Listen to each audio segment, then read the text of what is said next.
In this video, we're going to go over the quadratic formula and how to use it to solve an equation. So typically, you're going to have a quadratic equation in standard form. Y equals ax squared plus bx plus c. As you can see, the number in front of x squared is a, in front of x is b, and this is c. And here's the quadratic formula. X is equal to negative b plus or minus square root b squared minus 4ac divided by 2a. So let's use it in an equation. So let's say if you have this equation, x squared plus 6x plus 8 is equal to 0. So a is the number in front of x squared. If you don't see a number, it's 1. B is 6, c is 8. So let's use this formula.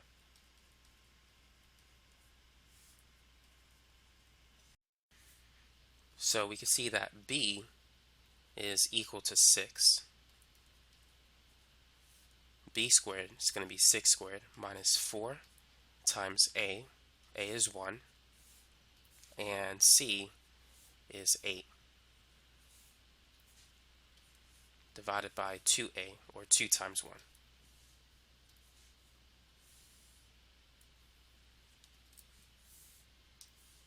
So we have negative 6 plus or minus 6 squared is 36. 4 times 8, that's 32, divided by 2. Now what's 36 minus 32? 36 minus 32 is 4. So now what you need to do next is you need to find the square root of 4. The square root of 4 is 2. Once you get to this part, you want to separate it into two expressions.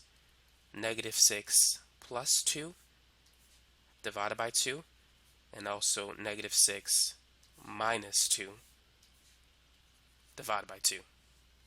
Negative 6 plus 2 is negative 4, and negative 4 divided by 2 is negative 2. So that's the first answer. Now for the second answer, it's negative 6 minus 2, which is negative 8, and if you divide that by 2, you're going to get negative 4. So x is equal to negative 2 and negative 4. So that's how you can use the quadratic formula to solve a quadratic equation. But let's try another example. Try this one. X squared minus 5x minus 7 equals 0. Go ahead and solve for x. Feel free to pause the video and see if you can get the answer. So a is 1, b is negative 5, and c is negative 7. So let's write the formula. X is equal to negative b plus or minus square root b squared minus 4ac divided by 2a. So it's going to be negative b is negative 5, and b squared, that's negative 5 squared,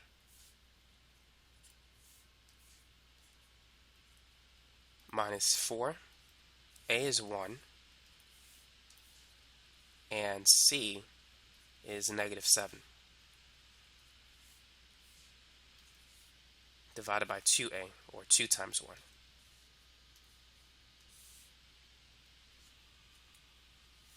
So negative, negative 5, two negatives will change into a positive number. Negative 5 squared, that's negative 5 times negative 5, which is 25. 4 times 7 is 28. Negative 4 times negative 7 is also positive 28, divided by 2. 25 plus 28, that's equal to 53. Now notice that we can't simplify radical 53. So we're going to leave the answer like this. Now sometimes you may need to turn it into a decimal. If you need to do that, separate it into two answers first.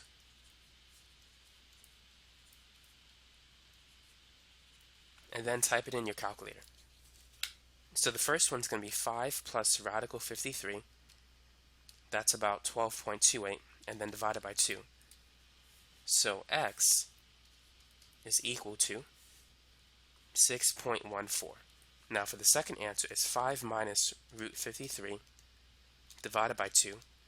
So it's going to be negative 1.14. So those are the two answers for this particular problem. Try this one. 8x minus x squared minus 15 is equal to 0.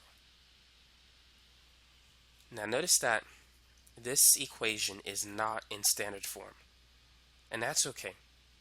But let's change it to standard form. So we know we need to put x squared first. So we have negative x squared plus 8x. There's a positive sign in front of the 8, and minus 15. So now it's in standard form. To make it easier, it's best if you have a positive sign in front of the x squared. So what we can do is multiply both sides of the equation by negative 1. Negative x squared times negative 1 is positive x squared. The positive 8 will become negative 8. Negative 15 will change to positive 15. And if you multiply 0 by negative 1, it's going to stay 0. So in this form, it's going to be easy to use the quadratic equation.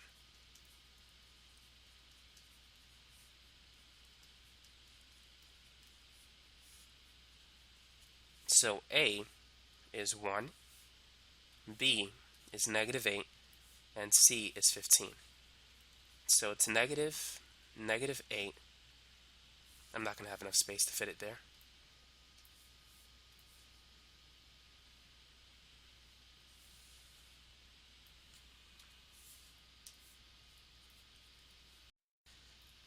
So negative 8, and then b squared is also negative 8 squared, minus 4. A is 1, and c is 15, divided by 2 times 1.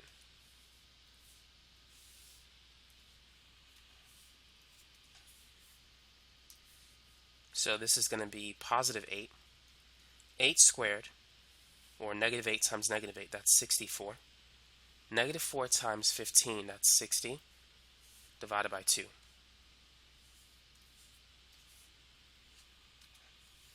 60 minus 64 is 4, and the square root of 4 is 2. So we have 8 plus or minus 2 divided by 2. So let's separate it into two expressions. So we have 8 plus 2 divided by 2, and 8 minus 2 divided by 2. So 8 plus 2 is 10, and 8 minus 2 is 6. 10 divided by 2 is 5, and 6 divided by 2 is 3. So the answer is 5 and 3. Let's try this one. X squared plus 5x plus 8. So go ahead and try that example. So x is equal to negative b. B is 5, so that's going to be negative 5 plus or minus the square root of b squared, or 5 squared, minus 4 times a, where a is 1, times c, and c is 8.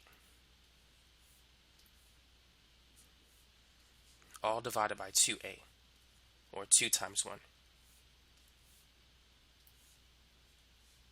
So what we have is negative 5 plus or minus. 5 squared is 5 times 5, and that's 25. 4 times 8 is 32.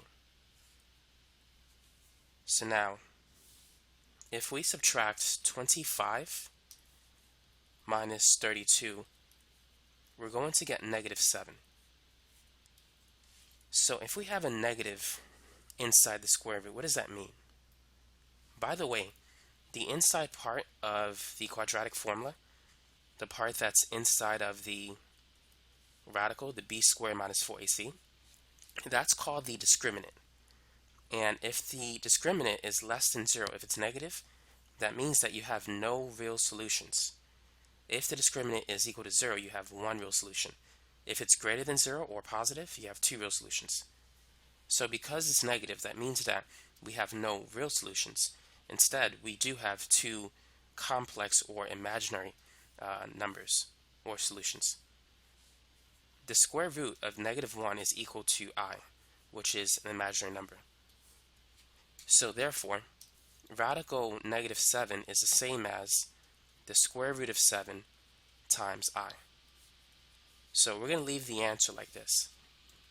We're going to write it in a plus bi form. This is the standard form when you're dealing with imaginary numbers. So it's going to be -5/2 plus or minus radical 7/2 times I. So a is -5/2. That's the a part in this complex expression. B represents the root 7/2, and then here's the imaginary number. Try this one. 3x squared minus 5x plus 7. Go ahead and solve for x. So we can see that a is 3, b is -5, and c is 7. So it's going to be -b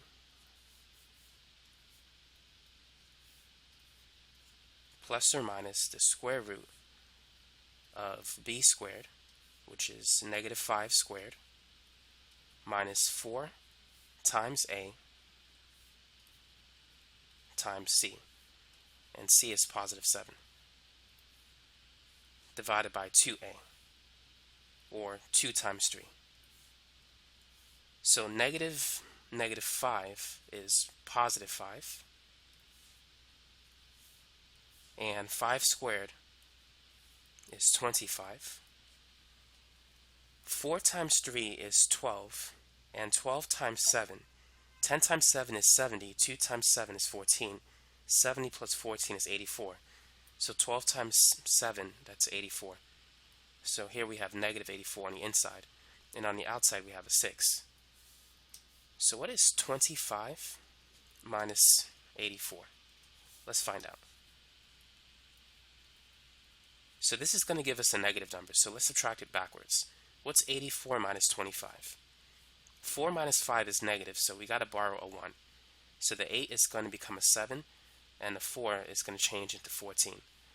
14 minus 5 is 9. 7 minus 2 is 5. So if 84 minus 25 is 59, then 25 minus 84 is -59.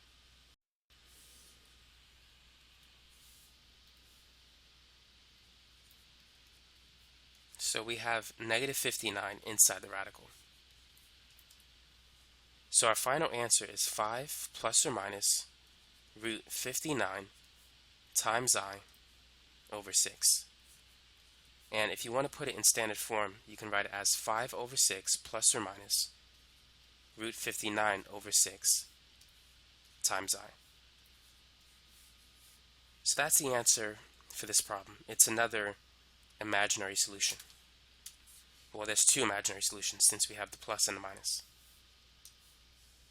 So let's try another example. Let's say if we have 5x squared plus 7x minus 9. Try this one.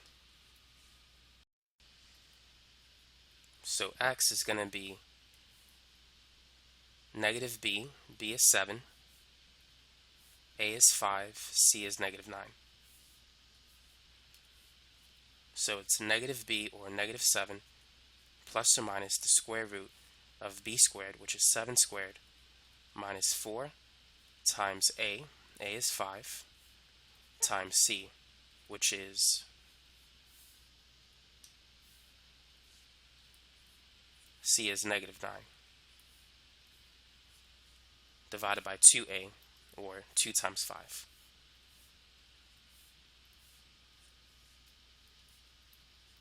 Seven squared 7 times 7 is 49, and 4 times 5 is 20. 20 times 9. If 2 times 9 is 18, 20 times 9 is 180. So we have positive 180 because we have two negative signs. Divided by 2 times 5, or 10. So now what's 180 plus 49? 4 and 18 is 22. So 40 and 180 is 220. If you add 9, you get 229. So we have the square root of 229, which doesn't go into, 2 doesn't go into 229, nor does 3 go into it. So we're going to have to leave the answer like this. If you want to, you know how you can change it to decimal form. So this is the final answer. Negative 7 plus or minus root 229 over 10. Now let's try some unusual examples. So let's say if we have a quadratic equation that has fractional coefficients. How would you solve for x? The first thing I would try to do is I would try to clear away all the fractions. You want to multiply both sides by a number that can get rid of the 3, the 2, and the 4. You want to clear away all of the fractions. So what's the least common multiple of 2, 3, and 4? This is 12, because 2 can go into 12, 3 can go into 12, and 4 can go into 12. So let's multiply everything by 12. So what's 12 times 2/3 x squared? If you multiply 2/3 by 12, it's the same as multiplying it by 12 over 1. You can multiply across. 2 times 12 is 24. 24 divided by 3 is 8. Or instead of multiplying first then divide, you can divide first and then multiply. 12 divided by 3 is 4. 4 times 2 is 8. Either case, the new coefficient is going to be 8. So we have 8x squared. Now what's 5 over 2 times 12? It's easier if we divide first, then multiply. 12 divided by 2 is 6. 6 times 5 is 30, so we have negative 30x. 1/4 of 12 is simply 3. 0 times 12 is 0. So now, it's easier to work with this particular quadratic equation. You don't want to plug in fractions into the formula. It's going to make it a lot harder. Now let's use the quadratic formula. So a is 8, b is negative 30, and c is 3. So x equals negative b, or negative 30, plus or minus square root b squared minus 4 times a times c. So a is 8 and c is 3, divided by 2a, or 2 times 8. So what we have is 30 plus or minus. Now what's 30 squared? So what is 30 times 30? 30 times 30, 3 times 3 is 9, and you just got to add the 2 zeros. Another way you could see it is 30 is 3 times 10. So 3 and 3 is 9. 10 times 10 is 100. 9 times 100 is 900. Therefore, 30 squared is 900. And then we have 4 times 3, which is 12, and 12 times 8, that's 96. So this is negative 96. 2 times 8 is 16. So 900 minus 96, that's 804. So let's see if we can simplify the square root of 804.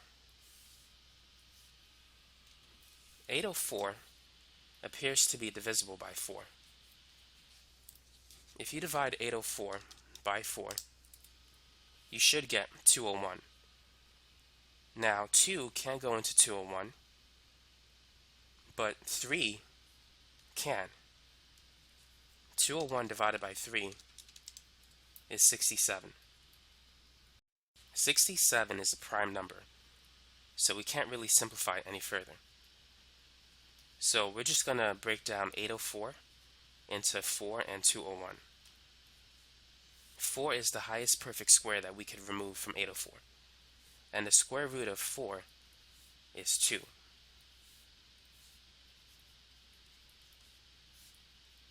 So now we can divide the 30, the 2, and the 16 by 2. So we could divide the top and the bottom by 2. Half of 30 is 15. Half of 2 is 1, so we don't have to write the 1. We could just write 201. And half of 16 is 8. So this is our answer. It's 15 plus or minus the square root of 201 over 8. So that is the solution for this particular problem. Now let's say if you have a question that looks like this. 0.1x squared minus 0.15x minus 0.24. So let's say if you have coefficients that are decimals instead of whole numbers, what would you do to solve for x? Since most of the coefficients contain 2 digits to the right of the decimal, what I would recommend is to multiply both sides of the equation by 100. 0.1 times 100, you simply need to move the decimal 2 units to the right. 0.1 times 100 is 10, so we have 10x squared. 0.15 times 100 is 15, and 0.24 times 100 is simply 24. 0 times 100 is 0. So now, let's use the quadratic equation. So a is 10, b is negative 15, and c is negative 24. So it's negative b plus or minus the square root of b squared, which is negative 15 squared, minus 4 times a times c, divided by 2a, or 2 times 10. So negative 15, that's positive 15. 15 times 15 is 225.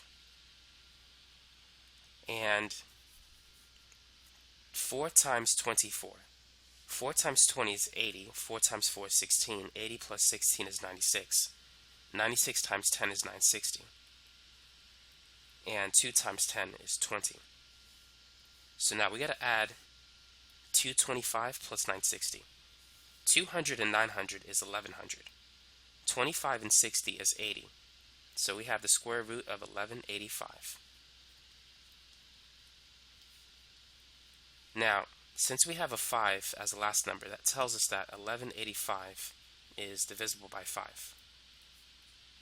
So if we divide it by 5, that's going to give us 237. Now 237 is divisible by 3. However, 79 is not divisible by 3. So we can't really simplify root 1185. To simplify, we need two numbers that are the same, but each of these numbers are different. So therefore, this is the final answer. It's 15 plus or minus root 1185 divided by 20. But you should always check to see if you can simplify the radical. But we can't. So this is it. So that is it for this video. Thanks for watching and have a great day.